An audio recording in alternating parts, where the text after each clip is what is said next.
嗱，對於嗰啲奇形怪狀、樣衰衰嘅人呢，粵語係稱之為騎呢怪嘅。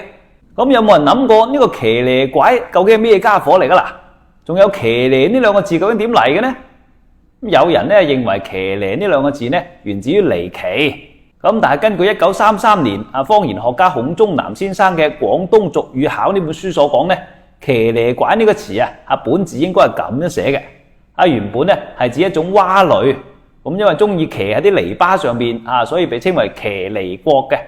咁可能又因為呢種蛙呢樣子實在好古怪所以大家就以諧音將佢稱為騎呢怪啦。咁用嚟形容嗰啲又奇怪又樣衰嘅人。香港地區呢仲有本書叫做《香港騎呢錄》嘅，裏邊亦都有引用到孔宗南先生呢個講法。咁至於話騎呢呢個呢究竟應該咁寫定咁寫定咁樣寫呢？暫時係未有統一嘅標準嘅。